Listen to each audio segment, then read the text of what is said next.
Of the Tahoe Truckee Unified School District. Today is November 9th, 2021. Again, everyone who's in the room needs to have their mask over their nose, please. If you don't have your mask over your nose, you cannot be in here. Thank you very much. So I know a lot of folks who are here want to speak, and we're happy to have you here. Let me just explain the protocol that we've had established for many years for our board meeting, and we're going to follow that protocol this evening also.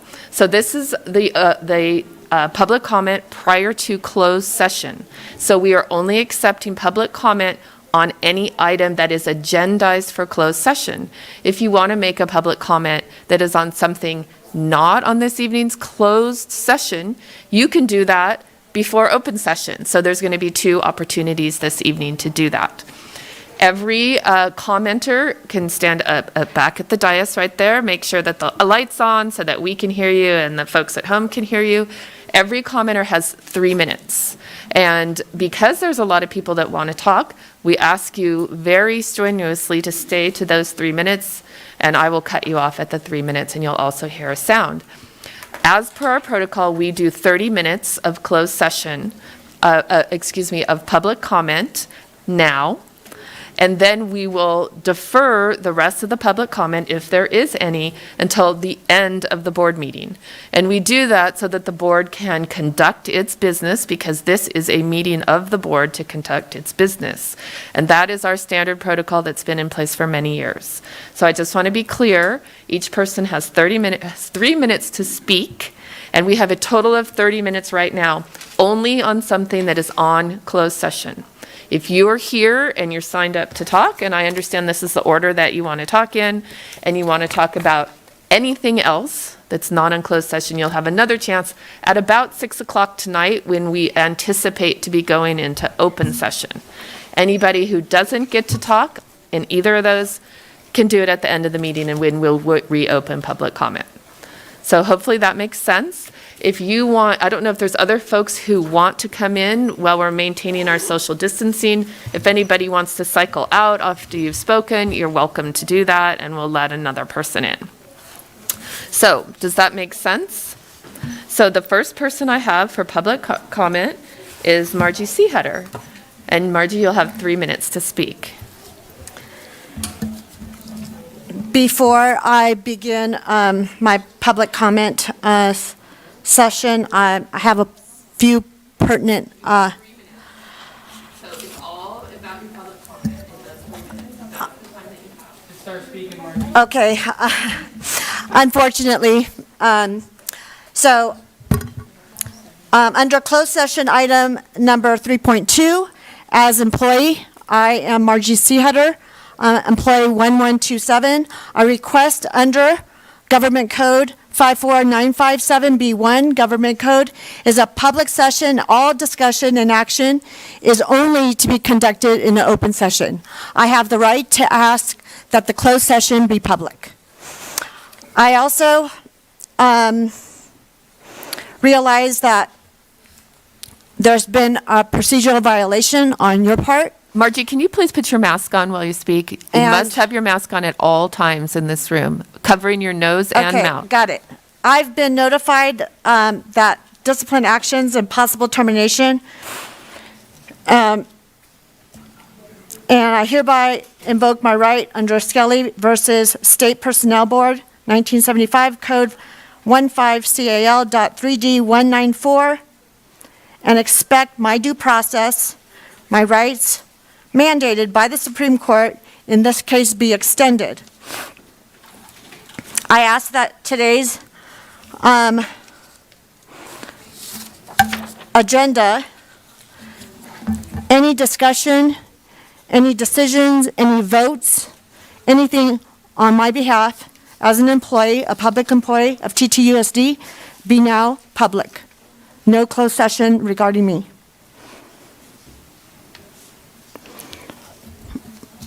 Margie, can you put your mask over your nose, please? So this is not meant to be an interactive time. We are simply going to listen to folks' comments to us. We are not going to respond. Okay, I just wanted to let you know that under 5.9, can I give you this? I mean, that might help you realize that you need to make a decision right now, because in closed session, it says, and this is an agenda item or government code that's listed by my name on your agenda.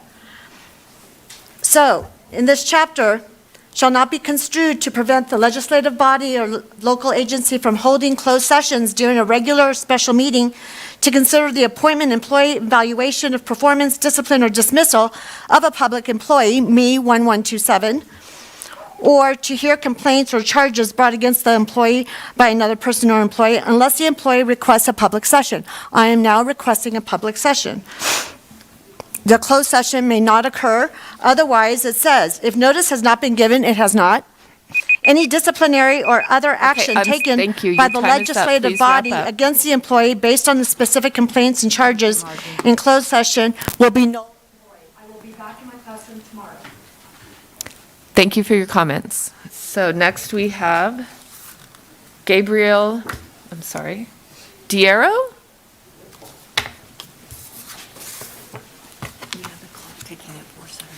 Yes, let me just note that our 30 minutes started at 4:17. So if we add 30 to that, that would be 4:47. That will be our 30 minutes. And like I said, folks can come back at the end of the meeting. Go ahead, My Gabriel. name is Gabe. I am a Truckee local. I was born and raised here. I attended Truckee High School and I graduated in 2015. Mrs. Seahutter was one of my teachers and she did a great job. And she's been a great teacher and she's worked in the school district for over 28 years. I want to speak on behalf of the over 150 people outside. We're not here to intimidate. We're not here to threaten at all. We want to support you guys. We thank you for your guys' time that you have put into the school district. With that, we do want to make some changes, and you're going to hear from a few speakers tonight on things that we think the ways things should be going. Margie was just talking, and she is bringing up the government code, that she has the right to have that closed session be made public. Otherwise, any decisions or actions taken will be null and void. I just would like that to be noted. So that's all I'm going to use. Next person can go. Okay, thank you, Gabriel. So next I have Quino or Trudy, I'm sorry. Tracy, that's it, I'm sorry. You guys know your order, let's go.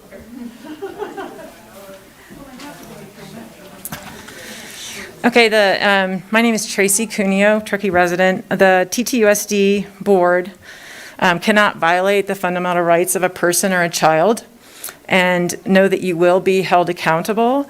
Norby versus Sheldon is a U.S. Supreme Court decision that states, quote, an unconstitutional act or mandate is not a law. It confers no rights. It imposes no duties. It affords no protection. It creates no office. It is in legal contemplation as inoperative as though it has never been passed. Governor Newsom passed an executive order in March. It's an executive emergency order is 45 days. In 60 days, he has to make legislative action to extend it. So legally, it ended in April. So everything that's being done now and mandated is not law. And you can tell because the sheriffs don't uphold it, the police don't uphold it, nobody can uphold it. There's people have been threatened liquor licenses, they can't take them away because there's no law right now that's in place to establish the mandates.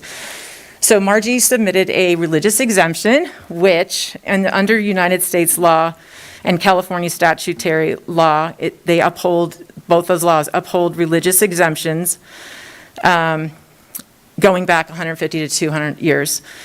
The things that uphold the religious exemptions, and it's really the highest protection a citizen has in the United States is a religious exemption. It's higher than a medical exemption. And every single person, parent, child, anybody is allowed to have that, or must have that, and it must be recognized. You must acknowledge that and make an accommodation, and she has some accommodations that she's requesting possible. Title VII, she is protected under. It shall be an unlawful employment practice for an employer to fail or refuse to hire or discharge, basically based on religion is in there. That's Title VII. That's United States. California Ed Code 220 says no person shall be subjected to discrimination under the basis of many, blah, blah, blah, all the hate crimes that are listed in the penal code. California Civil Code,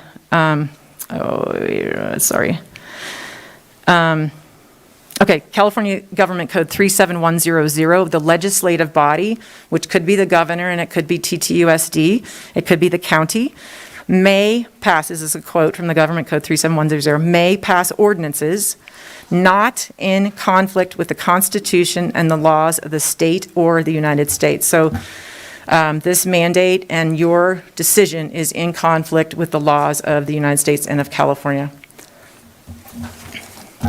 Thank you. Gigi Greenberger? Gigi?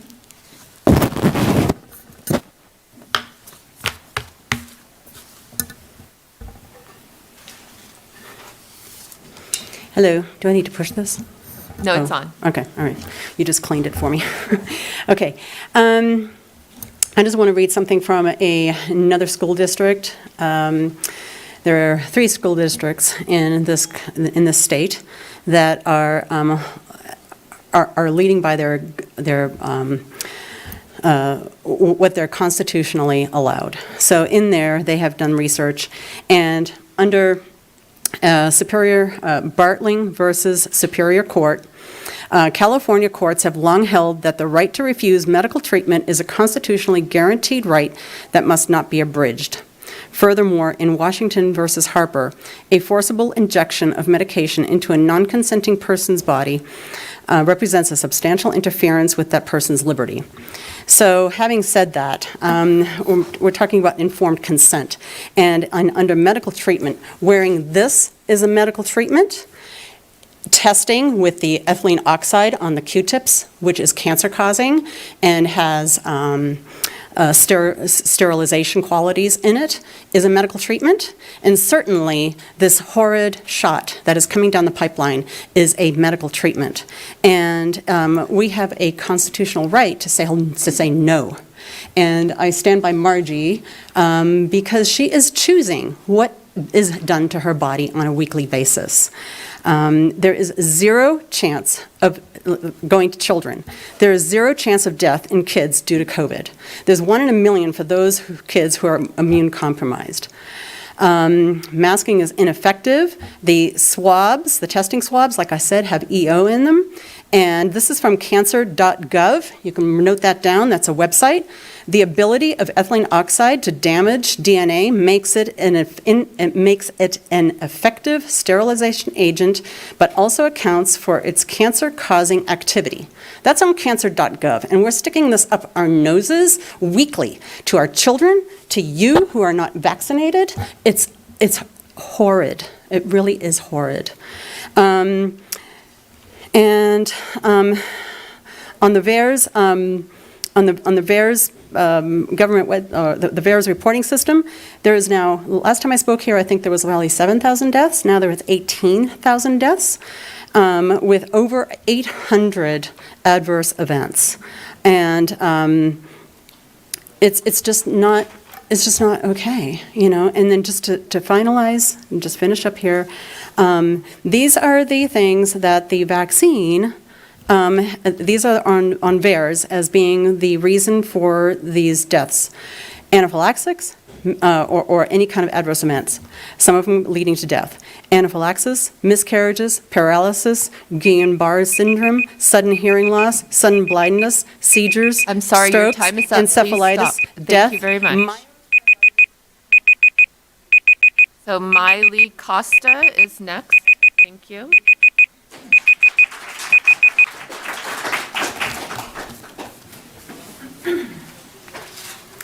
Hi, my name is Miley Costa, and I'm just speaking on behalf of Marjorie. In November of this year, the legal firm Liberty Counsel released a press release concerning the confusion around COVID-19 vaccines and the FDA approval. Liberty Counsel stated that all of the COVID-19 vaccines currently available in the U.S. are all under emergency use authorization. Under emergency use authorization, people must be told the risk and benefits, which is informed consent, and have the right to decline a medication or drug that is not fully licensed by the FDA. They also stated that drugs that are under the EUA and drugs that are fully licensed by the FDA are legally different. The Nuremberg Code states that, number one, the voluntary consent of the human subject is absolutely essential. This means that the person involved should have legal capacity to give consent, should be situated as to be able to exercise free power of choice without intervention of any element of force, fraud, deceit, duress, overreaching, or other ulterior form of constraint or coercion. To me, it would seem that by requiring a vaccine that remains under EUA as a term of employment, where the employee must choose between their livelihood and a personal medical decision involving an experimental vaccine, is coercion and would place the employee under duress. I believe that medical decisions, especially ones involving vaccines that have not been fully licensed by the FDA, should be left to the individual based off of their own research, their own circumstances, their personal beliefs and religious beliefs, and with the guidance of qualified and trusted medical professionals, not by government or by pharmaceutical companies or by employers. Thank you, Malia.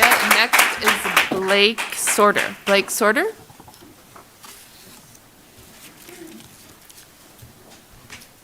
And as I mentioned, if any of you have already spoken and you know that there's others who want to speak, and if we're going to have time, you can certainly switch out with them.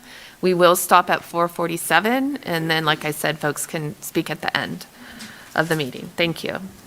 So go ahead. I'm sorry, Blake. All right, good afternoon. My name is Blake Sorter, and just 6 years ago, I sat in a classroom under the jurisdiction of this very school district. Your very own teachers taught us about the proper rules of government, why checks and balances exist, and the price that is paid when tyrannical overreach becomes a reality. We were taught to honor each other's religious beliefs and safeguard the right to exercise those beliefs in whatever situation necessary. That is why I'm so surprised that today, just 6 years later, we have to have this meeting, of which the subject is whether or not to honor a loyal teacher's so-called religious exemption.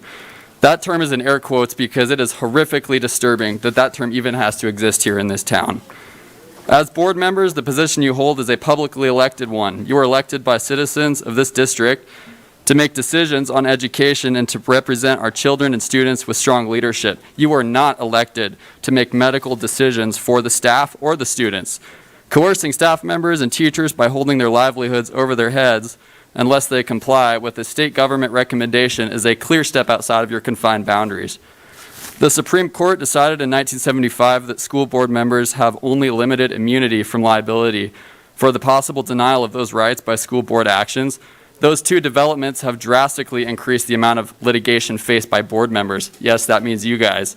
The federal doctrine of limited immunity states essentially that officials are not immune if they knew or reasonably should have known that their actions would deprive individuals of their rights or if the actions were malicious. By taking part in a voted decision on whether or not to remove Mrs. Seehutter from her current teaching position, you are opening up each of yourselves personally to lawsuit after lawsuit after lawsuit. And I can assure you we will not stop until we are finished removing each and every one of you from this board.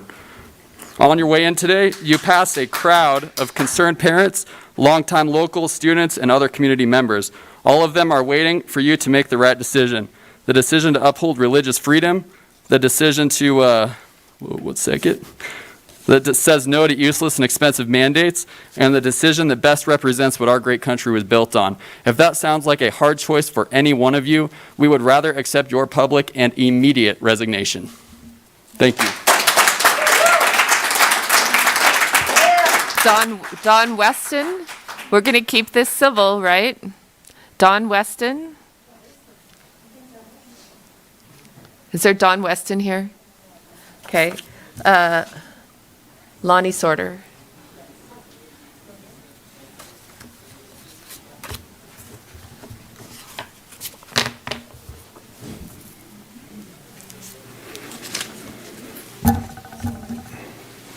First, I want to thank you for serving on our community school board. Man, you guys are in a tough spot tonight. You guys have before you an opportunity to do something that's unprecedented in the past because we're dealing with new circumstances today.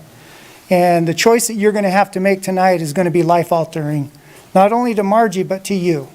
And your future depends on it where you sit tonight. I came tonight prepared to share with you what other school districts are doing in compliance with the state, but as a basis of changing these mandates that really are nothing more than a political leader telling you what he wants to have happen. See, elected officials come and go.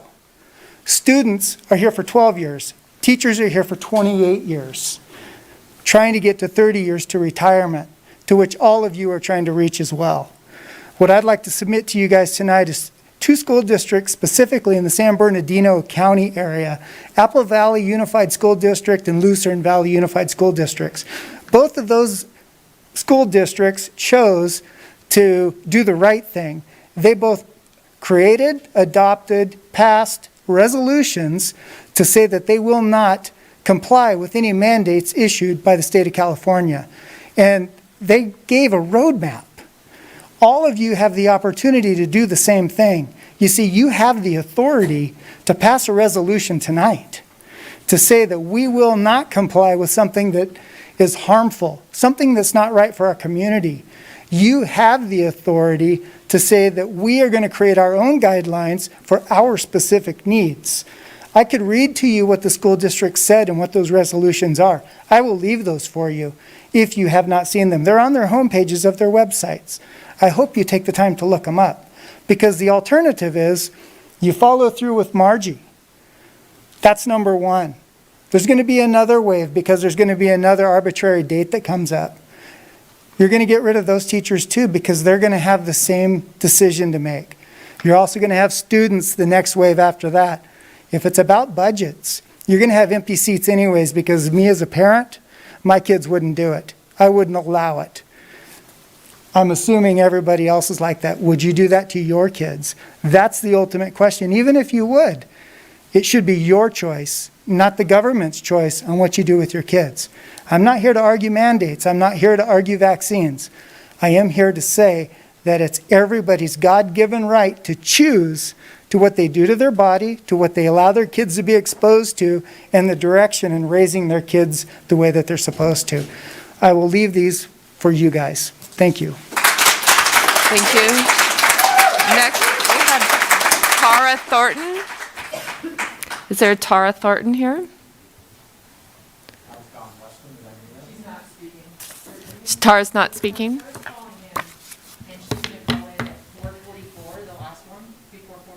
Yes, she can't call in. I'm sorry, we don't have that capability.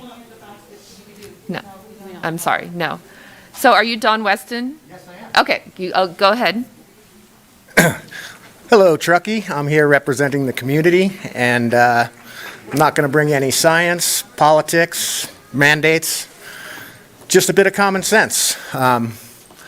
It's common knowledge, even from the CDC and the manufacturer, that vaccines do not stop transmission. So we're talking about Ms. Seehutter, right? Why That's are our we closed talking session about item. this? If it was about safety and it was going to stop her from getting other people sick, it'd be a discussion. But since it doesn't do that, this discussion is beyond common sense. This is silly.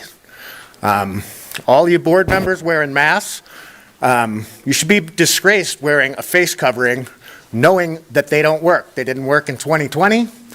They don't work now. So just hoping this awesome community does the right thing and comes together on this and be on the right side of history. That's really why I'm here. I want to be on the right side of history and tell my kid that I represented the right thing. And one political thing on Article 6, Section 3 of the Nuremberg Code, if you're on the wrong side of this and people die, you can hang for that shit. I'm Don Weston. Do the right thing, people.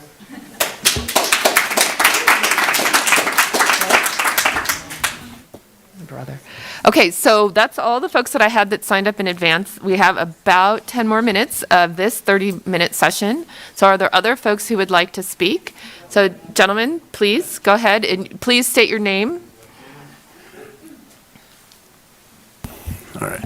My name is Liam Palmer. I was born and raised a Truckee local. I'm here to speak on Mrs. Seehutter's behalf. I don't know her, and she wasn't one of my teachers, but it sounds like she's got 3 decades of teaching, and as I'm sure all of you know, working with teenagers, children, middle schoolers, it's probably one of the hardest jobs in the world. She's dedicated 3 decades of her life to a noble and humble position, as I'm sure all of you have as well. I'm sure none of the board members are going to leave in their Maseratis tonight. I'm sure none of you are going home to multi-million-dollar mansions. And yet you work hard. You work hard. You're good at your job. This is a state that prides itself on acceptance. This is a state that prides itself on welcoming everybody for their different beliefs, for their different identities in themselves.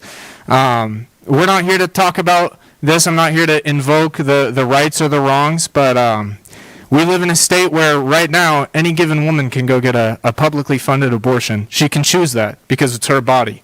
And yet, when a woman doesn't want to get a vaccine for a disease that there's a 0.001 chance of dying from, to protect a bunch of kids that their immune systems protect them anyway, it'd be interesting for you to go back in your meeting. How many students have died in the past 2 years of COVID-19?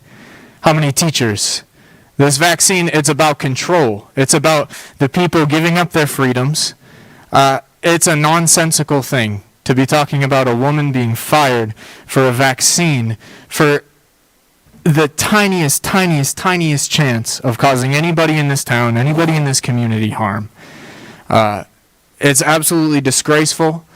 She's dedicated her life, she's dedicated years upon years to this profession, to this community, to the students, and to you as the board. And I just implore you to look at this decision, consider it well, and to let freedom stand. This is a country of freedom. This is a state that so-called preaches acceptance, and yet we're talking about firing a woman over this vaccine. And I just implore you to reconsider this decision, and I implore you to do the right thing here and let this woman continue to shape and mold the minds of this community. And thank you. Thank you, Liam. Go ahead. That's okay. We'll get that from you, but just please state your name before you speak. So I don't know if there's anyone else outside who wishes to speak also, but we will use up all of our time that we have allotted. So go ahead. I'm sorry. Thank you. My name is Birgitta DePoli. I wasn't prepared to make a public comment, but as I've listened to other people make comments, I've also paid attention to the board members and how you're listening to us. And I really sat there and I questioned, are you really truly listening? Or are you going through the motion? Are you here to support us? Not just the 70% who are going to go along with things, but the 30%, the smaller group, maybe there's more, who are saying, hey, listen, we count. And I think there was a comment made by a board member at a previous session when somebody had given some scientific data and it was fact-checked and said it was incorrect and said, we are not going to go against state legislation. And I'm saying, you're here to serve us, not the state. And I can't help but sit here and think about all the books that are out there, whether it's Harry Potter or The Hunger Games or The Gift or Fahrenheit 451, all these books that our children read in school that help us to remember not to just go along with everything. And what kept coming up in my mind right now, and this is why I had to say something, is I'm thinking of when I read Harry Potter and the Order of the Phoenix to my daughter, and how Ministry of Magic, Fudge, kept saying, no, Voldemort is not back, he's not here, he's not here. And Professor Umbridge is like, no, everything's denial. And I'm sitting here looking at you all, and I'm saying, are you in denial? Are you just going to go ahead and go along with what I consider what to be the dark side, which is go along and pretend that nothing's wrong? There is something really wrong. And we have to look at that. I'm asking you to look at this literature that we want our children to read, to open up our eyes to the wrongs in this world, and ask you, please, to go along and look at the hard path, because it is better to walk alone and do the right thing than go along with the majority just because it's easier. And I'm looking into your eyes, and I really am wondering, are you really truly listening with your heart? Not just what, oh, I have to do this because that's what the state says. One person, that's it. One person said, this is a mandate, and we're going along with it. We're not sheep. So please, really go home tonight and listen with your hearts to support the teachers and the students. My husband has been vaccinated. Okay, I have not. That's a choice. So this is not what this is about here. Okay? It's about listening to us all. Thank you. Thank you. So we have about 3 minutes left, so go ahead. So that will be our last, I'm sorry, I picked this. I have 3 minutes in total, so. State your name, please. And I'm Patrick Seehutter. I'm Margie's husband. I would just like to say that Margie will be enforcing her scaly rights. Skelly, right? My name is Sarah Diro. I've been a local. I was born and raised here. I would like to state that Title VII of the Civil Rights Act of 1964 makes it illegal to discriminate against someone on the basis of race, color, religion, national origin, or sex. This law also protects employees against retaliation for going forward with a claim regarding discrimination in the workplace. I'm wondering if the district, if she does agree to receive the COVID-19 injection, does her health insurance plan provide a complete coverage should she experience an adverse event? Does her life insurance policy, if that's included in her benefits, provide any coverage in the event of an adverse reaction or death from receiving the experimental COVID-19 vaccine? She was my teacher for Spanish, and I thank you all so much for your time and listening to us. I'm very grateful for this country and the ability to stand as a country and as a county and as a town and represent our right to speak, because you are elected officials, and we thank you for your time and your service, and we are excited to continue fighting for freedom in this country. Thank you. Okay, so like I explained in the beginning, we had 30 minutes right now for this public comment, and I appreciate you going along with the 3 minutes. So the 30 minutes is over. I don't have any other time available for public comment. May I have that minute and a half, please? Sure, go ahead. You can have a minute and a half. Good afternoon. My name is Margaret Rupert. I am also a Truckee local. Just 1 second. Yes. Go ahead. Good afternoon. My name is Margaret Rupert. I am also a Truckee local. I was born and raised in this town. My husband was also born and raised here. We have 4 children. We care very much about our community and its future. I am a registered nurse, and while I loved working in the emergency room, being a mother is a far higher and nobler calling that I have followed. I have never appeared before a school board before, in part because I don't plan on my children ever setting foot inside of a traditional public school building, but partly because school boards are designed, at least in part, to allow parents to continue on their daily battles of providing for their children and raising them properly. And while others, all of you guys, thank you very much for your service, sacrifice their time to be entrenched in the details of school. Parents, of course, can sometimes use this to shirk some responsibility about being involved with their kids and what's happening at the school, but the school board nonetheless does not have the right to make decisions against the wishes of parents, and more importantly, against common sense and their own moral responsibility. I don't know any of you guys personally.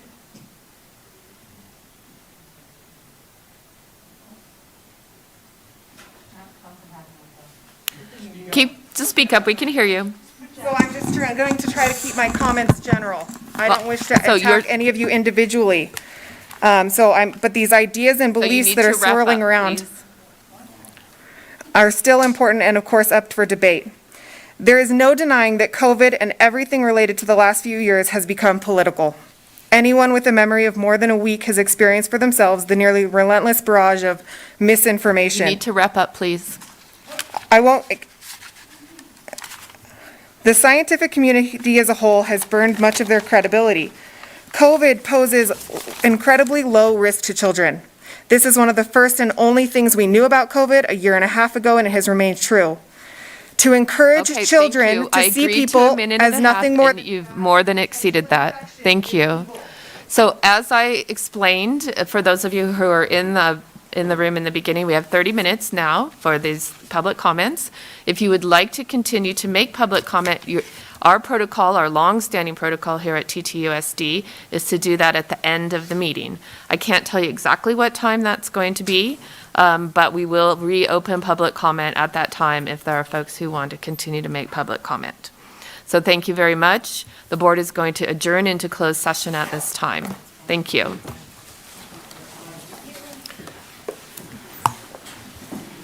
Water bottle.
5 and 10.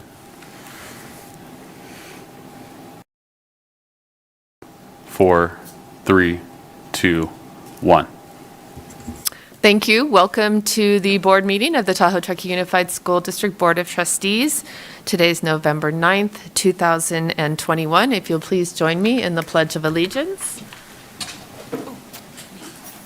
I pledge allegiance to the flag of the United States of America and to the republic for which it stands, one nation, under God, indivisible, with liberty and justice for all. Thank you. The board did consider the item 2.2 in closed session and did take action on that as part of the process. And Joan Zapatini will be meeting with the affected employee to discuss the process from here. So thank you very much. Let's see. That means exactly what I said, that Joan will be speaking with you. So let's see. Do we have any changes to this evening's agenda? No, President Zerk, we don't. Thank you. Would someone like to move approval of the agenda? I'll make a motion to approve the agenda as presented. I'll second. All in favor? Aye. Aye. Aye. Aye. Thank you. Okay, next we have public comment. This is public comment on anything that's not on this evening's agenda. So if you've already made public comment on Ms. Seehutter's situation, that's not the time for this, but it's about anything else that's on this evening's agenda. We have the same situation where we ask, will we keep folks to 3 minutes? We take a total of 30 minutes of comment, and then we will take comment after the board does its business at the end of the meeting. So is there any further public comment? You can please go ahead, and you have 3 minutes. Please tell us your name, and then if you can please fill out a comment card after you're done, I'd really appreciate it. Okay, I will. My name is Zach Nash, and I didn't really understand what you just said a second ago. So can you explain that in layman's terms for the rest of us? No, I said what I said, and there's a personnel matter that involves an employee that we will not be discussing in public, but that employee will have a discussion about that with our Human Resources Director. Okay. No, it's not. It just doesn't seem right for Margie here to not be told in front of all of us what your decision is. Thank you. This is a meeting of the Board of Trustees. This is our process. This is our meeting, and we are respecting her privacy. She just said that she does not We're not care. going to She do it. wants to know. I'm not going to debate you from the dais. So is there any other public comment? No, that's all. Thank you. We are all Margie.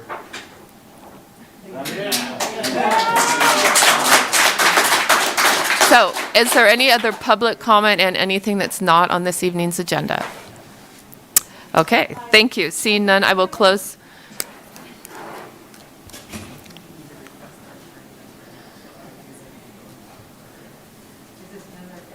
Yeah, she can make public comment on anything not on tonight's agenda. My name's Tara Morrissey, and I'm curious, say I'm not from the Truckee School, I'm from the Lakeside. What happens when the next teacher, is this the same process that is going to happen?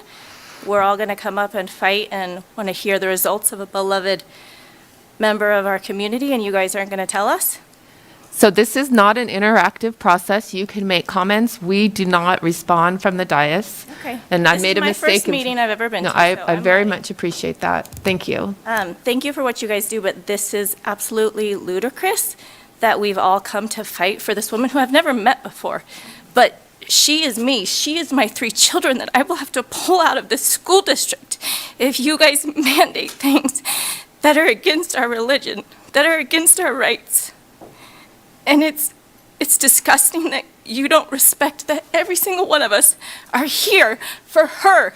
And we need a little bit of hope or a little bit of something. This is not right. This is not, you guys are elected by us. And you won't even answer to us. You are as sick as the government that is sitting in the front of our country. Okay, I take that back. I don't want to be disrespectful or rude. Thank you for working for us, but I think that this is absolute BS. And you guys really need to take a hard thought about what you are doing, not only to this wonderful teacher, but to me. I love this community, and I will pull my children out in a second if you enforce this law. Thank you. Any other public comment on something not on this evening's agenda? Okay, thank you. I'm asking,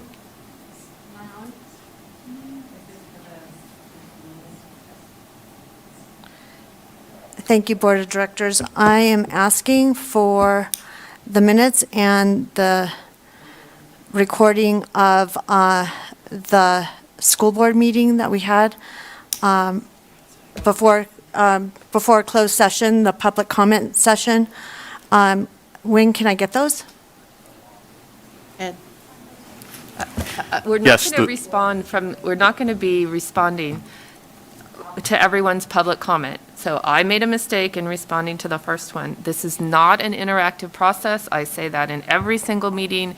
We haven't changed our process at all tonight from how we always operate.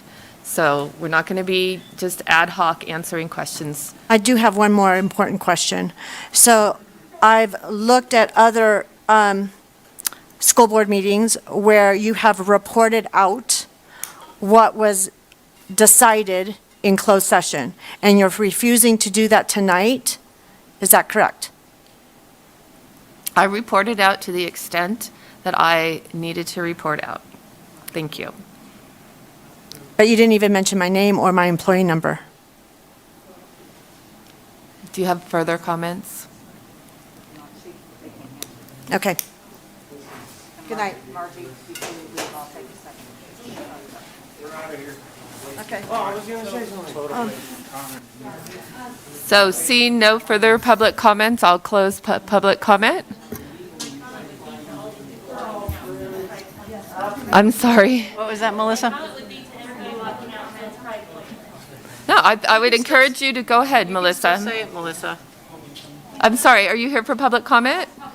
Okay. I just stood up here with you and saluted our flag, and the last word was justice for all. And I don't think that you're here to give us justice for all. And you should put down your gavel. Goodbye. Lady in Hello. the, I'm sorry, right. can you pull your mask up over your nose, please? Thank you.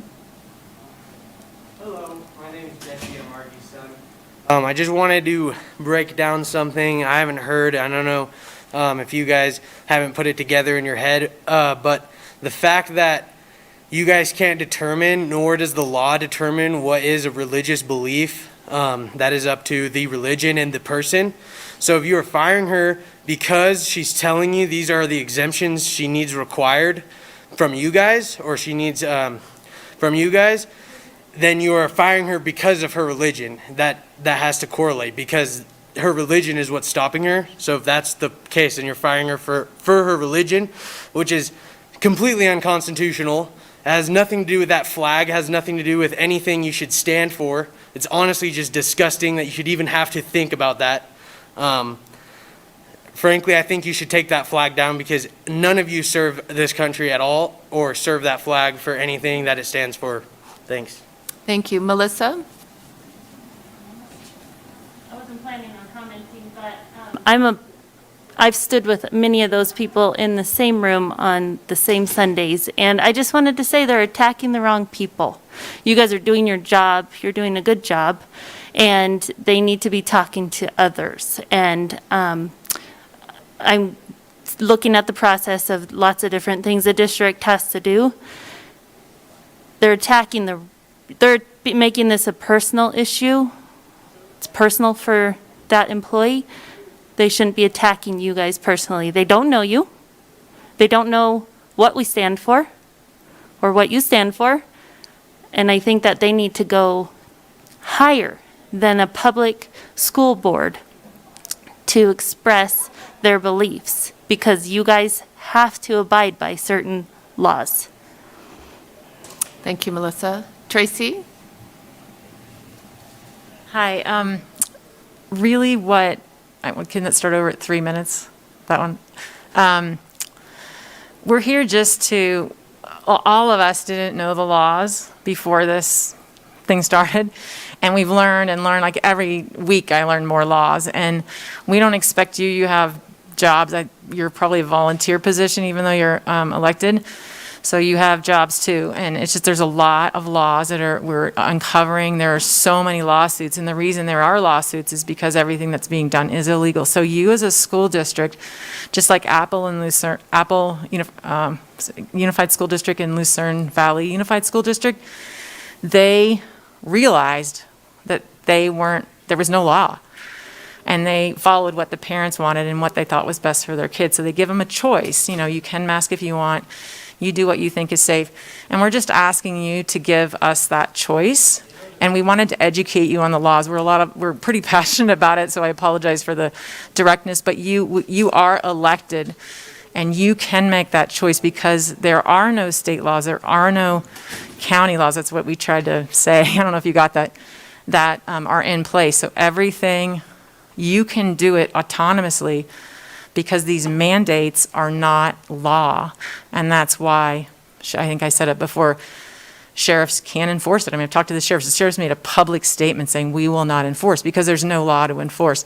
So the fact that you guys are enforcing something that is not even law, that's what everybody's upset about. So we're just asking you to, there is a roadmap that those schools have done, and you can follow it. Like in the state of Nevada, I think it's Landon County, they learned about a roadmap that was done to make a law that there would be no passports, vaccine passports. So they had something to follow. So we've given you something to follow, Apple Unified and Lucerne Valley. So we would just ask that you look at that.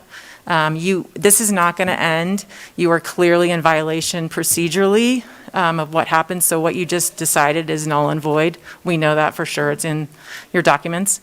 So this will come back up again. We will not stop. We're community. We are all Margie C. Hutter. So we just want you to really think about the decisions and think about who you represent and possibly resign if this is too tough of an issue for you guys. Thanks. Okay, any other public comment? Okay, seeing none, I'll close public comment. Thank you. Our next item is our Superintendent Chief Learning Officer update for the board. Thank you, President Zurich. I don't have much this evening. I just wanted to acknowledge some of our students, bringing it back to students. This weekend, I attended the North Tahoe High School boys and girls soccer game, and I like to congratulate them. They are the NI2A state champs. That's a pretty cool thing. Additionally, the boys cross-country team from North Tahoe High are also state champs, and our girls, yes. Our girls cross-country came in second, and over on the Truckee side, there's still some games. Big, crucial games are being played this week. So I did want to acknowledge that Ryan Flynn won first place in the state for golf, for NI2A, for Truckee High. And our tennis girls team from Truckee High came in third and fourth place in the state. So we have more competitions coming up this week. So very excited to announce that at our next board meeting next Wednesday. So that's all I've got tonight. Thank you. Thank you, Superintendent Geisels. Next, we're going to have a public hearing. And this is public hearing to take public comment regarding the Tahoe-Truckee Unified School District's initial proposal to the Classified School Employees Association, Chapter 383, and CSEA's initial proposal to TTUSD regarding 21-22 negotiations. So I will officially open the public hearing. Is there any public comment? Seeing none, I will close the public hearing. And then we will move on to 10.1 and 10.2. We can talk about them together and vote on them separately. All right, Ms. Zapatini, are you ready to discuss both 10.1 and 10.2?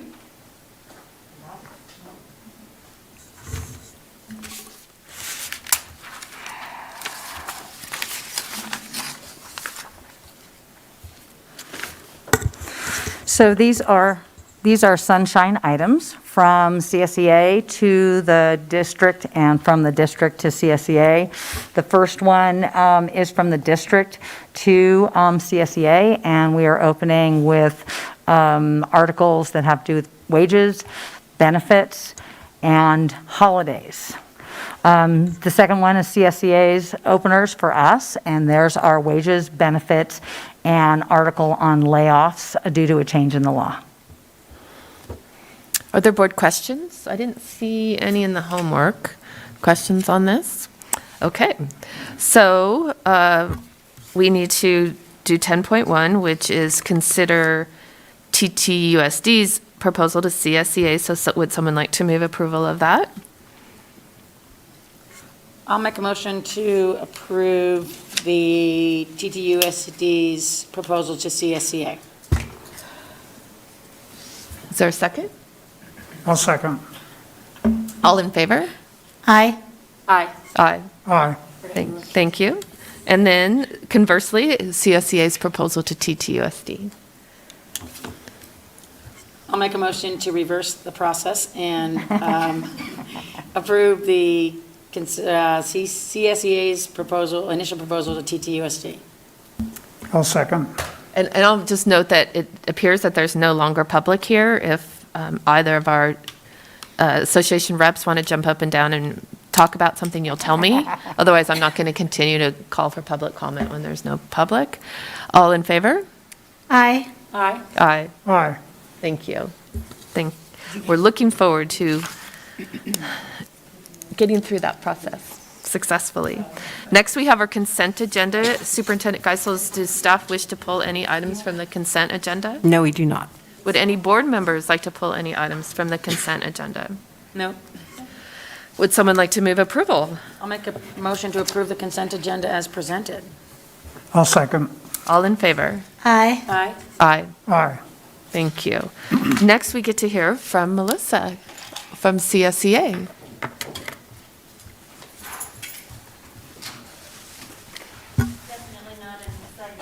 Yeah, there you go. Okay. We're good with less excitement right now. Thank you. All right. Good evening, board. Everybody here. So to start with, great stuff. Super impressed with the secretaries and office staff that have been administering tests in the elementary school age. I have an elementary school age, and it's not easy. And she's in 5th grade, so I can't imagine kindergarten up. They're doing amazing. I think they deserve a huge pat on the back, and the nurses as well. So cheers to all of them. The maintenance department and clearing all the snow on that crazy, crazy early snow day. I don't know if we've ever had an October snow day. So thank you to maintenance for all the snow removal and getting school ready on that day. And also for all our classified staff for being so flexible during the power outages and just trying to figure out how they could be the most helpful and the most useful. So I think that our members are doing an amazing job in those areas. We start negotiations tomorrow. We too are really looking forward to getting through that process quickly and efficiently. We have a great team, like I've said last year, and I'm super excited to be back in person, which I think makes a big difference, and it's really helpful. Other than that, I think I've said enough. Thanks. Thank you so much. And TTEA, Mr. Fertitta?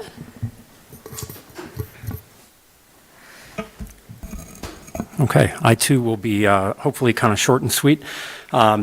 Board and Executive Cabinet, my name is Nick Fertitta. I serve as Vice President for TTEA, and I'm here for the November board report, which who knew, right? Good news, like I said, it'll be pretty short. Just a couple updates from the teacher's perspective. Conference week has come and gone, and except for that mentioned snow day, I think went pretty smooth. Kind of a little bit of a curveball for some teachers to reschedule some things, but I think we're kind of working that out in a good kind of collaborative way. As Carmen mentioned, high school sports seasons are kind of in that playoff championship mode. She kind of gave the update, but I know Truckee High School soccer and volleyball have some pretty big things coming up. So we look forward and wish them luck as they kind of move forward here. To mention a little bit, I was going to do public comment for it, but I figured I could just do it here. I would very much encourage Tawa Truckee to make an offer to CSEA that honors and recognizes their contribution to our district. I think oftentimes they go unseen, not within our district. I think our district does a good job recognizing classified staff and all of their contributions, but they are really the people who keep a lot of the things going that nobody sees. From secretaries to mechanics to you name it. It's obviously a very diverse group, and we feel very important. So we would ask you that you know you make it a quick one. Probably, I'm sure everybody likes the quick negotiation season like we did, but to really kind of honor them and hold them up for all of the hard work that they do. I'm not going to say the phrase, but I think all of us in the room are old enough to have seen Jerry Maguire, so I'll just leave it at that, if you know that phrase. The board and executive cabinet met today for our regular monthly meeting that we've set for every month, and while the last thing most of us want is another meeting on our calendar, we're hopeful that these meetings will be a productive step forward in the relationship between TTA and TTUSD. If the meetings can serve as a proactive way to problem solve and move us away from a reactionary model, then I think the recurring meeting will be well worth it. And while we still may disagree with each other's interpretations and perspectives, we can do it in a constructive manner without harming our working relationship. And I think if we both commit, and I think we are committed to that, that'll be a good thing. In the spirit of collaboration, I would also like to reiterate how nice it was to conclude negotiations essentially on day one. I will echo those sentiments I think are kind of all around. It has allowed everybody to focus on our common goal, which is student learning. Selfishly, it has also allowed me to leave the purple shirt on the shelf, and I think I forgot to mention at the last board meeting, I'm colorblind and I don't even like purple. So hopefully we can continue to make progress regarding our communication and respecting each other's perspective, even when we don't agree with them. Finally, on behalf of TTA, I'd like to express our support for the health and safety protocols adopted by the district and their ongoing effort to keep students and staff safe and our schools and classrooms open. Teachers are among those who most wish that masks were a thing of the past. Speaking all day in those, we all know kind of the thing. Teaching at its core is a communication-based profession. For teachers and students, being able to see each other's faces during that communication is extremely important, and we all admit that. Currently, students and teachers are not required to be vaccinated. Unvaccinated athletes are participating in sports and are required to submit to weekly testing. Unvaccinated teachers are required to do the same. A vaccine mandate set to go into effect next fall will affect public schools in California, which require all students and teachers to be vaccinated. While mandates have proven to be a source of contention, we are a public institution governed by state and county laws and regulations. TTUSD is following public health guidelines. We must not forget that some of those guidelines prescribe thresholds for which schools can be closed and return to distance learning, which TTUSD would be required to follow. And no matter what side of the mask and vaccine debate you're on, I think we can all agree distance learning is not the optimal route for education. Thank you for all your efforts, and that's it. Thank you, Nick. Thank you, Nick. Okay. Next, we're going to move on to personnel, and this is to approve a small revision, I believe, to the classified management salary schedule. Yes. Superintendent Geisels. Yes, thank you, President Zerk. Ms. Sabatini, do you want to walk through this with us for? I will. So there are just two revisions to this salary schedule. We moved the coordinator of translation and community bilingual services to the same range as all the other coordinators on that salary schedule. And then we added a mileage stipend of $300 a month to the position of coordinator of technology, information, and systems administration, because originally when we placed that position, they were to have a district vehicle, and we do not have a district vehicle for them, so they've been using their own vehicle from the beginning, so we're just catching up on that. Okay. Questions on that? Would someone like to make a motion? Thank you for that, Joan, and I will make a motion to approve the classified management salary as presented. I'll second. All in favor? Aye. Aye. Aye. Aye. Thank you. Next, we get to hear from our wonderful facilities manager, I think. So on a facilities program update. Yes, thank you. So tonight we bring an update to our facilities program. George Rojas, our Director of Facilities, will be sharing a lot of great things to you. One thing, it's hard to believe it was 2014 when we first embarked on our facilities program. And one thing's for certain is the facilities department under George Rojas have accomplished a whole heck of a lot in a very short amount of time. Some really great projects that have brought our facilities on par with our excellent education programs. It was a lot of hard work, a lot of just diligence and making sure that things go through and get finished. So George is going to share a little bit about kind of wrapping up what was our original Measure E and Measure U bond programs. We still have a little bit more to accomplish there, but then also looking at the future of what things we need to be looking at moving forward as it relates to facilities. So, George. George, while you're coming up here, in the hallway, how I said, "Oh, are you working late or are you on the?" I totally knew you were on the agenda. My brain was somewhere else. I looked at your presentation. I knew you were here. I'm so sorry. No, absolutely. Thank you guys so much for having me here. So I think we can get started. So good evening, members of the board, Superintendent Geisel, Executive Cabinet, and also community members joining us this evening. Again, my name is George Rojas. I'm the Director of Facilities, Maintenance, and Operations for the school district. And tonight I'm here to provide an update on our facilities bond program, capital improvement projects, and also just to review the next steps on the facilities master plan. So, oh, wrong button. Thank you. So we'll get started real quick with just a presentation on an update on the Measure E and U bond program. So starting off with our Measure U, that is our Truckee side program. We'll do a quick review of completed projects and past accomplishments.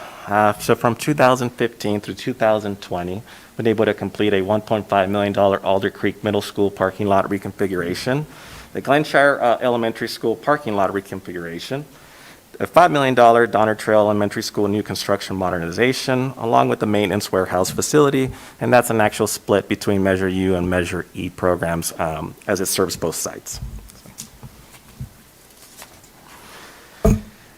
Okay, leading on to the next page, which is Truckee Elementary School. This was a $37 million project, and of course this included a new kinder wing, a new cafeteria, and modernizing of the whole school site.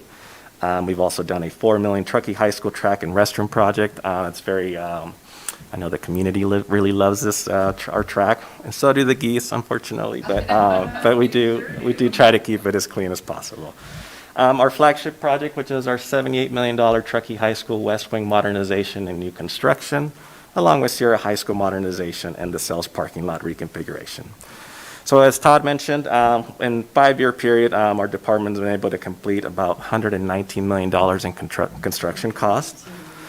And that's about 85% total of our revised program budget of $141 million. So the 15 remaining percent typically covers escalation reserves, furniture and equipment, consultant fees, that may be professional consultants or architects, along with project management time. I am happy today to say that Measure U program has wrapped up. We're pretty much done with it. We've completed all the projects on Measure U. It's been such an accomplishment. And right now we're just finalizing some of the closeout documents, along with dealing with some warranty little items that we're dealing with. Another really good fact is we've actually received certification from the Division of State Architect on all of our projects to date. So we are complete. So moving on to Measure E, and this is our Lakeside Bond Program, of course. We're very close to completing this bond program.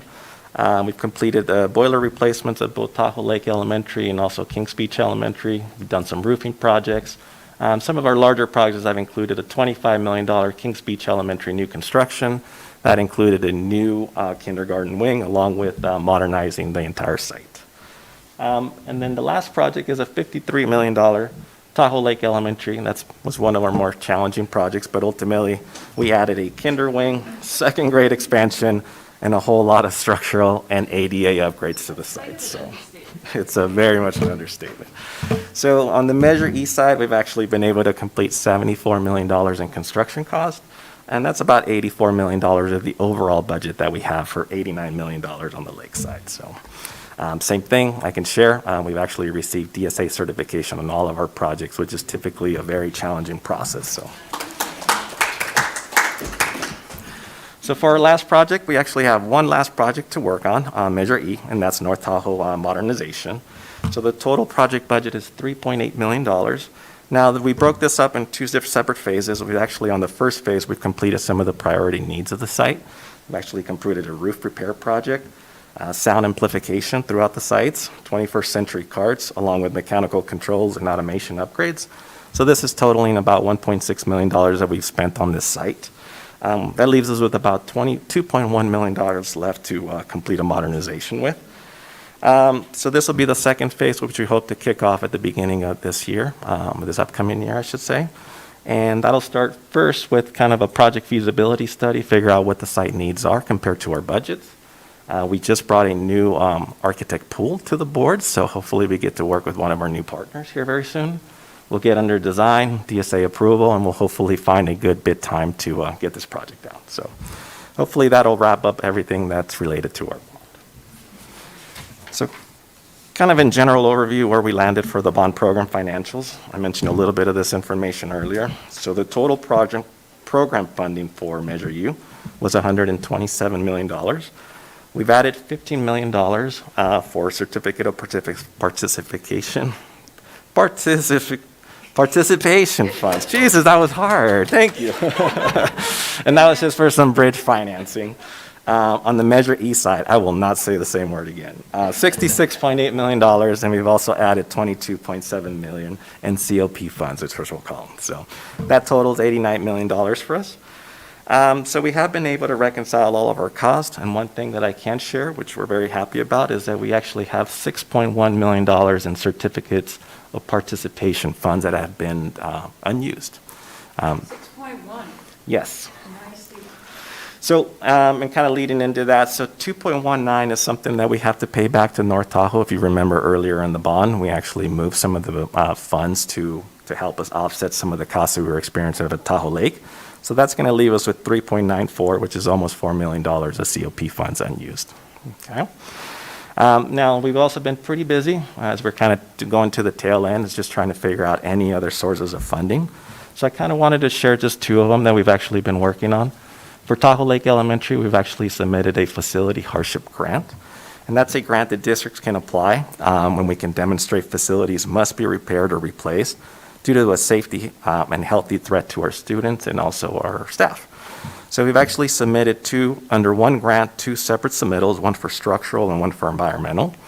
The structural actually already has been approved.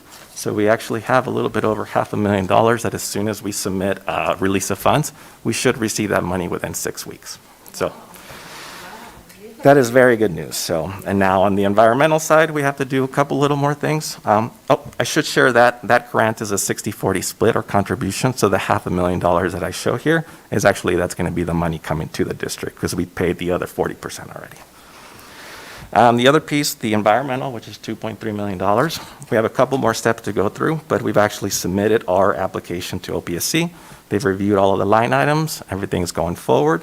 So the next thing that'll happen is the application will receive an unfunded approval in December by the State Allocation Board. If we're able to hopefully meet the deadline of the State Allocation Board, there is $250 million of priority funding on this round. So hopefully we get to see apportionment or approval by next year. So that would be really good news if we can hopefully receive that money. Now, again, on Tahoe Lake Elementary, because of the challenging project, if you remember, we also opened a SOAP insurance. Now, that type of insurance is a program that we use to provide insurance coverage to protect the district from construction risk, and that was under one umbrella with the contractors as well as the district. So as we looked at some of the challenges that we've actually had, we've actually opened up a pollution claim totaling $7.9 million with our SOAP insurance carrier. So we've been going back and forth. Actually, we've had about 4 different meetings. And although this is not a for sure thing, hopefully it'll be something that I can bring back some better news hopefully next year. So we're continuing to track that and continue to work on that angle.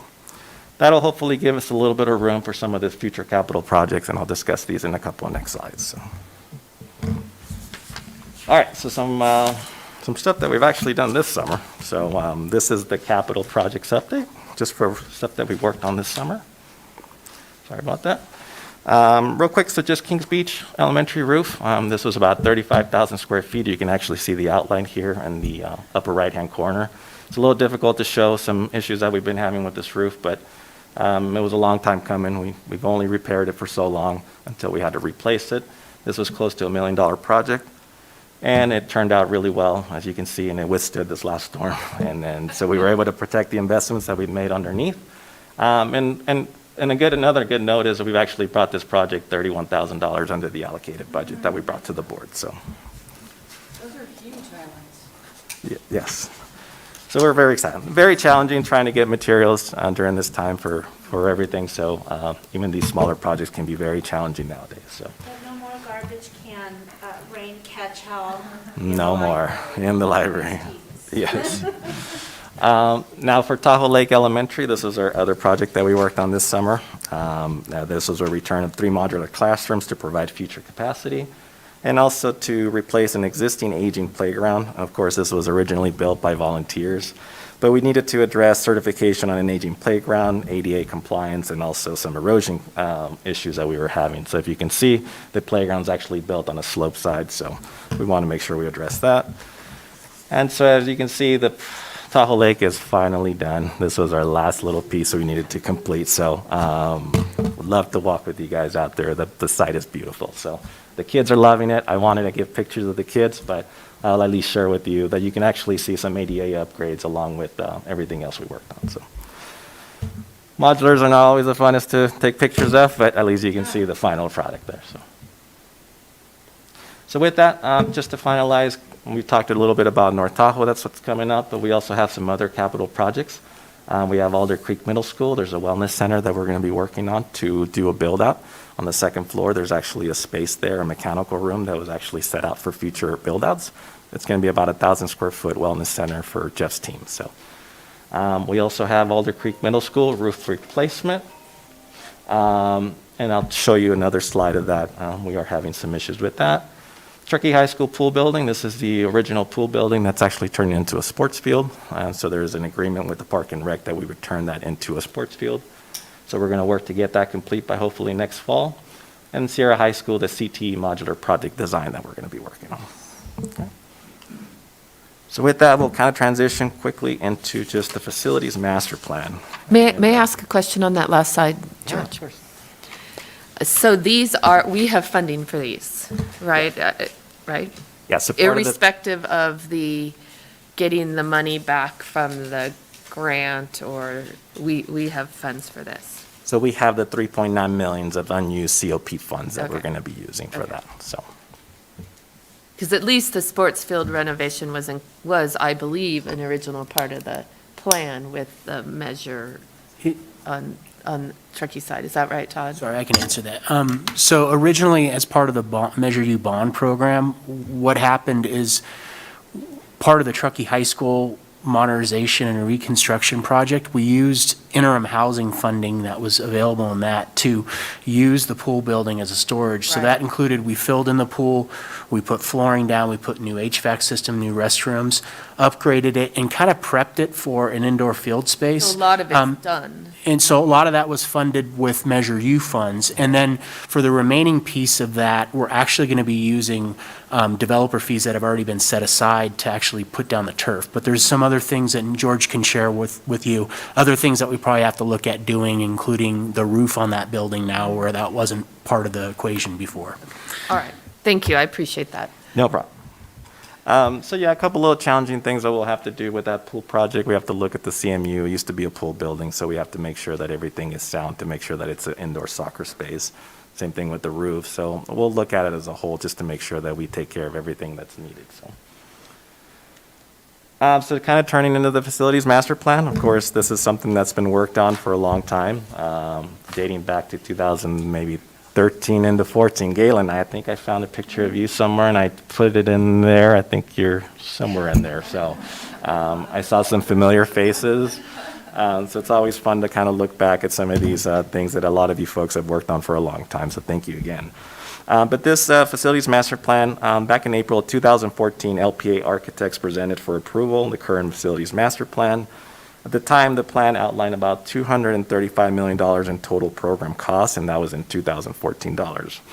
The district prioritized projects, which ultimately resulted in the Measure U and Measure E bond programs, and that was about $178 million. So now the bond program, again, I speak to this from the heart, but it's been such a great success. Not only that's provided our community with outstanding 21st century learning environments, but I just know it's been such a boost. And for us, we couldn't be happier that we were able to be a part of that. So, you know, again, our district always understood that the bond measures would only address, you know, some of those needs that we had, and we had to prioritize the highest of needs. And that's how we're this $178 million. So this kind of still leaves us with about 25% of the facility needs assessment that were shown in the plan that still need to be addressed. Okay. Now, as we have a facilities master plan, we always have to kind of look at different changes and conditions, of course. Different sites have different educational programming needs. As we look at demographics, we know that our community is rapidly changing. We want to make sure that we continue to check for enrollment trends, site capacities, and again, transitional kinder programs that are coming up. There's personal new requirements. And our facilities infrastructure, now we're dealing with different things like facility outages. Those are planned and unplanned, right? So as we've kind of seen. So same thing for technology. Our folks are always stretching our technology infrastructure. Mechanical improvements, again, wildfire smoke mitigation continues to be a hot topic. And for us, healthy indoor air, period, continues to be something we want to make sure that we maintain our facilities. So with that, just kind of in touching facility conditions a little bit and facility needs, something that's we have to deal with, of course, with the region that we live in. And that's the effects of inclement weather. Of course, water intrusion is the biggest thing. That's from the fall time to springtime. But ultimately, materials expand and contract during freeze and thaw process, which ultimately drastically reduce the lifespan of our materials and installations. So sometimes as fast as we build them or as fast as we fix them, you know, we have things deteriorating right behind us. So for us, we try to pick materials that are going to be long-standing, that are going to hopefully last a long time for us. But you can kind of see what happens with some of our facilities. We have asphalt, you know, loves to crack. We have concrete, and then we also have roofing systems that continue to deteriorate. So I mentioned Alder Creek. I just wanted to show an example of how our facilities deal with the inclement weather. And this is actually a survey that we did a few years back with one of our consultants. And at that time, that roof actually, it showed for us to have about 11 plus years on it still. So that kind of helps us plan what we're doing here in the future. A little bit hard to see, but you can start seeing on the pictures on the right-hand side how bad it's actually failed after two of our biggest winters. So this upcoming year, we're going to definitely address Alder Creek Middle School. It's going to be about $1 million. It's going to be over $1 million project, but it's something that we have to get accomplished now, make sure that we're protecting all of our investments below. So that'll be one of our hot priority projects. So with that, one last slide. And this is just a facilities master plan. It's something that's a living document, and just I want to reiterate what it is. It's an essential tool for our planning. And ultimately, it is what brings the community, the students, the staff, and stakeholders under one coordinated vision for all of us. So under Policy 7110, the master plan, of course, should always be reviewed. There have been a lot of changes regarding demographics, a lot of those things that we're addressing. So I'd like to recommend that we do continue, and our next steps are to go in and update our facilities master plan. So with that, thank you guys so much for having me here. Love to see you guys. And I'll turn it over for any other questions if you guys have. Galen? I have one question, but I'd like to make a comment first, George. Wow, this whole project was so big. I mean, I remember when the bonds were passed and we started work, and it's like, we want to get all of this done right away, all of it. And so off you went into multiple school sites working on all of them at the same time. It was just incredible to go along in your meetings and hear the issues that you uncovered and the creativity used in solving them. And I just want to thank you, George, for all of your leadership in this. And one question I have is the generators. In some of the school sites, we have generators, but I gather they're limited. They don't fully run. And do we have any plans for more generation? Because at the time when we looked at it, was just for the emergency infrastructure needs. We kind of took care of some refrigerators. We took care of just make sure IT was still up and running. What I do have in the facilities master plan that I'd like to update is a line item to kind of review a whole infrastructure of what we would need, maybe to not necessarily do a complete school site, but maybe help us run all of our life safety systems now. So those are the kind of things that I'd like to weigh out and kind of bring somebody on board to help us kind of take a look and assess what we may want to do. And thank you for the comment, but I will definitely pass that on to the team. There are a lot of folks behind me that work countless hours, so I really want to thank you. And I know that we put a stress a lot on their families and Todd as well. So I will pass that on to everybody that for that comment, but the rest of the team that really did a phenomenal job. So. Dee I am going to start with a comment because I don't have a question, but it is, I will echo what he said too as well, but it's one of those things where we thought that it was just never going to happen, and especially at Tower Lake, but the fact that you stuck with it is huge. Thank you very much, as well as Todd. But it was a monumental, like we bit off way too much, and I think that you pulled us through. So I mean, you with your team, whatever, but it was a big deal. Like we did really, really good. And I think a big part of it was our community behind us giving us the bond support. But then I think one of the biggest things that Kim always reminds us is that we're doing this for the kids, but we're also fiduciarily sound. And to see those highlights of when you cut corners on the budget, but finish the project, I wouldn't say cut corners at all, but you finished the project with money because of the way you did it was great. And I think that's complimentary to your staff, but also that's something that I think that community needs to know that we did that. Like that's something that was really commendable. Like that's impressive. Thank you. Yeah. Just so you know, I did take one class in college that was construction planning, and I don't think I did as good as you. Thank you. That's huge. I'd just like to add, to Galen's comments that, this was a monumental task, and I remember being on architect interviews before we really started the design on any of the buildings, and the question was asked, can we do this in 5 years? And the architect's response was, well, I guess you could, but it'd be kind of like ants on a lollipop. And that's exactly what it was. And we did it in 5, because really we didn't start major construction until, on the big projects until, 2017 or 2016. So we did a lot in a 5-year period, major projects in an area that's not easy to construct and also not easy to get contractors. And also during a time where escalation was hitting at 10 to 15% a year. So they did a phenomenal job. I don't think everybody understands the magnitude and scope of what it took to do major projects like that in our area, but it's huge. Well, I would love you to announce that. Like, how do we get that out? Because that's what I think that's my point, is that Kelly can do a celebration. I think that the celebration, I mean, if this is where we're at, like this huge amounts of completion, Todd, I think that you guys deserve a huge party. I mean, I guess the biggest thing, all I really want to say is that I really think that our community needs to know what we did with our money, and that we have these amazing schools that we just finished with all of the stuff that is going on. Like, that to me is way beyond your calm, here's the end of our presentation. There should have been balloons. Like, I'm a little upset that there was no balloons. Yeah, and that's where Confetti, we don't want balloons anymore. that's where the master plan process comes in too, that George talked about, because master plans should be done, updated on a semi-regular basis. They're really only good for 5 to 7 years, and as George mentioned, conditions change, and we weren't able to address all the needs with our last bond program.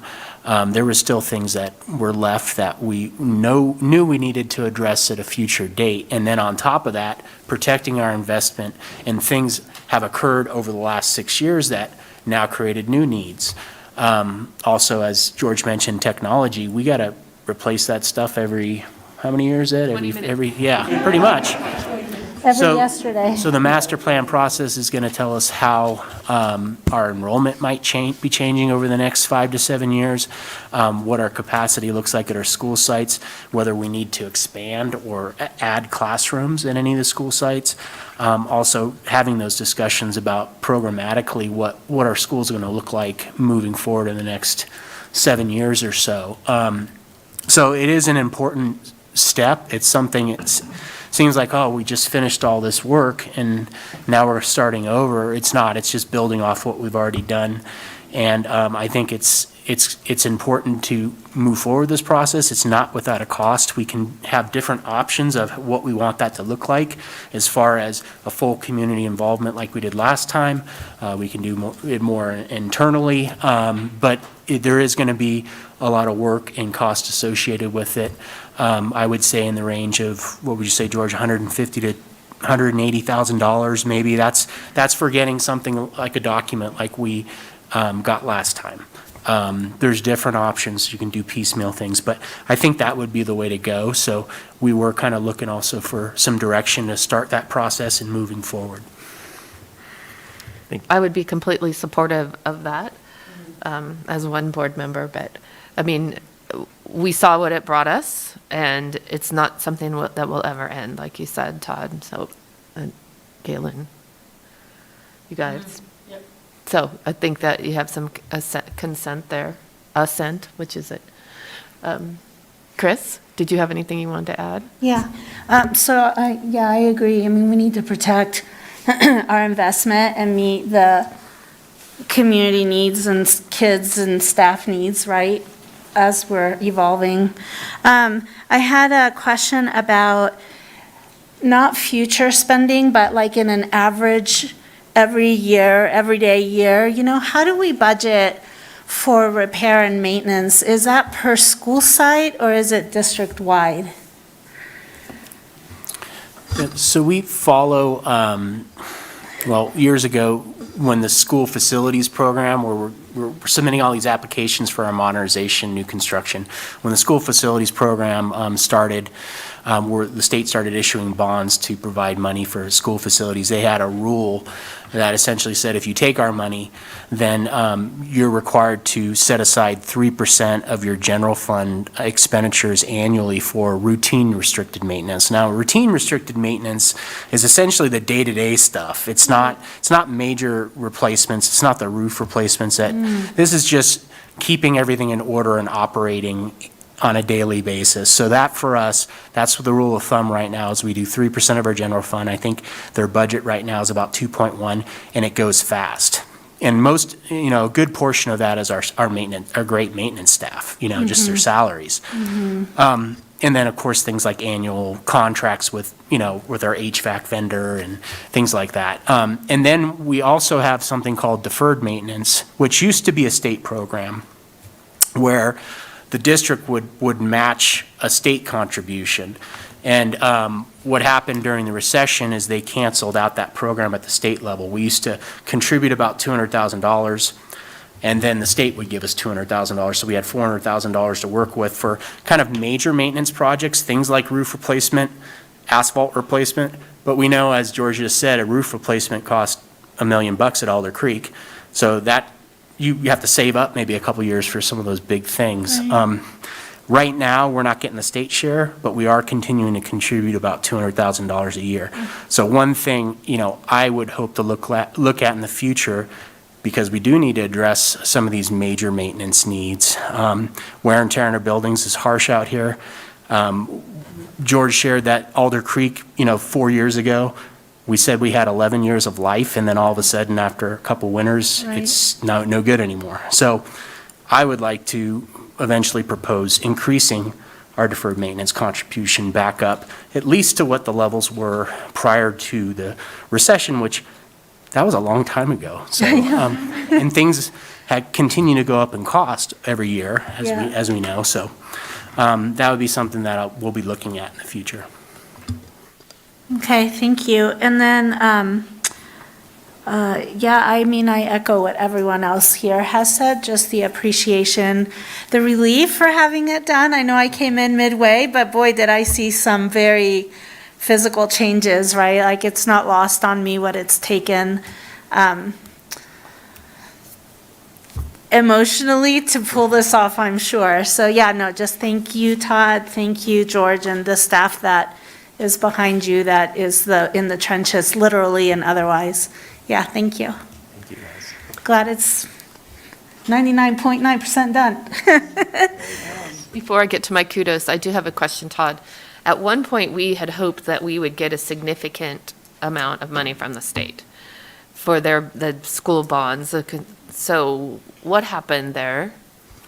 So we have several applications for almost every project we did. We had either modernization or new construction applications that went through. We essentially submitted them all. We get put in line, of course, by priority, by timing of when you submitted applications.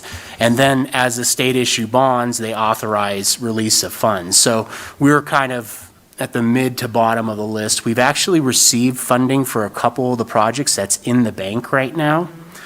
And then we have more coming. We have at least 3 other projects where we're expecting with the next bond sale to get release of funds for that. I think we had estimated that we would get about $10 to $11 million in state funding overall when all this is said and done, but it was going to be trickling in slowly. Another thing that we have to do too is we have to essentially, before we can spend it or use it for anything, we've already spent the money, right? So this would just be reimbursing us for stuff we've already spent.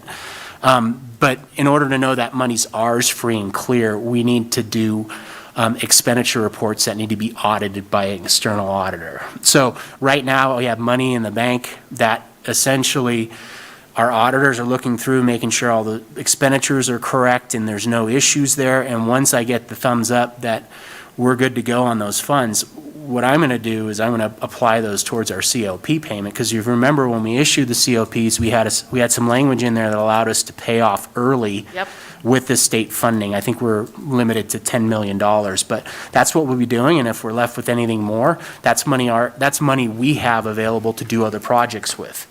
So what George talked about with the hardship funding, that's something that's a priority funding. So if it's a hardship application, it goes first in line, and that's why we've already gotten some funding that's coming our way for that.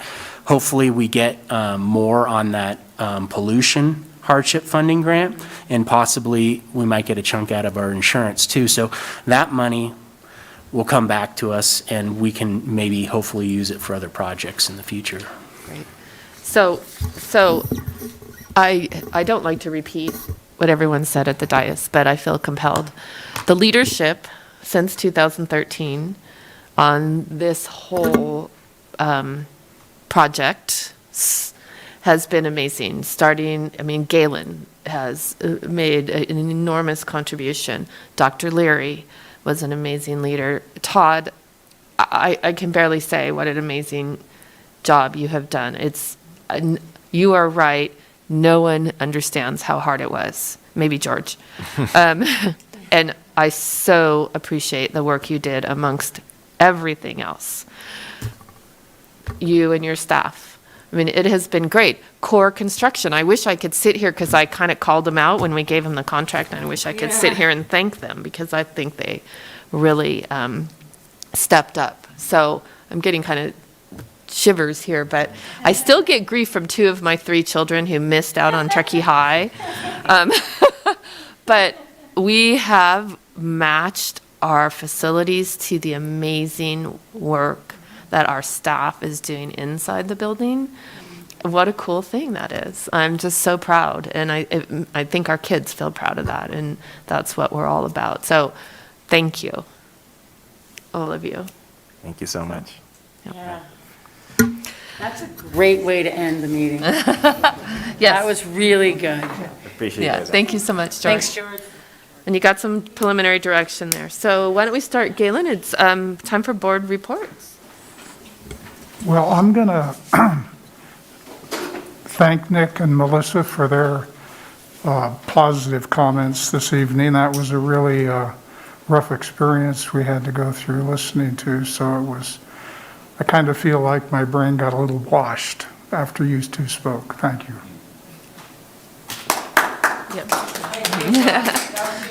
Dee Dee? My comments, I will say that on the record. Thank you very much for being there and sticking through all that. And my Vermont trip was phenomenal. I thought I was going to miss a school board meeting, but I didn't. No, I have nothing really to report, except I'm kind of bummed that I haven't gone to the schools now that we have heard that meeting. So I think, George, we will get back to the site visits. I think that was a big mission for all of us, which I'm really, really looking forward to. And I really, I'm all about the celebrations, and I would love to figure out some way to make everybody that's not in our little realm understand how well you guys did with all the financial part of it, and then all the completions and all that stuff. I think it's important that everyone outside, and there's a lot of new families that are here that don't know what we did. And then the only other thing I was going to say is that we did mention a little bit of the athletics. Will we be able to get athletics? So we did some sort of celebratory things fall and spring.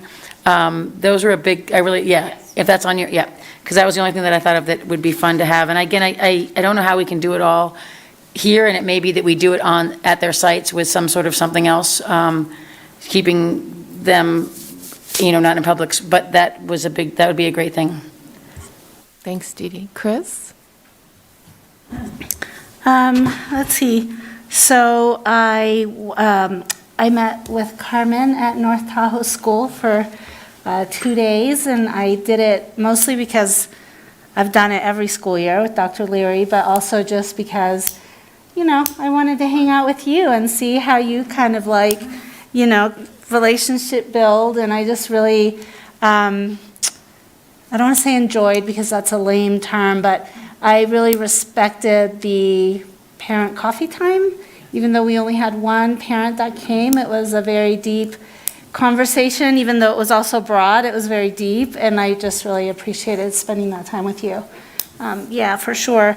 And I look forward to hitting up some other schools I'm signed up for that I don't know on the top of my head what they are or when they are. But let's see, I also wanted to just, in those days that we spent together, I know that we talked a little bit about the student voice piece, like having them come, like usually a school rep would have come and said, hey, we got state, and hey, we're playing state this weekend, or, so just, I know we're almost caught up, but just a reminder of that, and also if it's possible to do this year like we've done before, the student-run board meeting. I just wanted to put a seed out for that, but other than that, I don't have anything. I'm just very, very thankful as I've been to just sit on this board with the leadership that's here. Today was a hard meeting. Yeah. But we're here for the kids, and that's always our focus at all times. I wanted to agree with Nick on his comment on the positivity and efficacy of the meetings with the leadership team of TTEA and the district. So I agree with his optimism, and I've got to go to some sports, which has been fun. And I'm not going to go to Pahrump for soccer, though, this weekend. Sorry, Hian. Yeah. And I'm going to go to Glenshire on Friday. So, looking forward to being able to get in the schools even more. So thank you very much, and we're adjourned till our next meeting. So thank you all.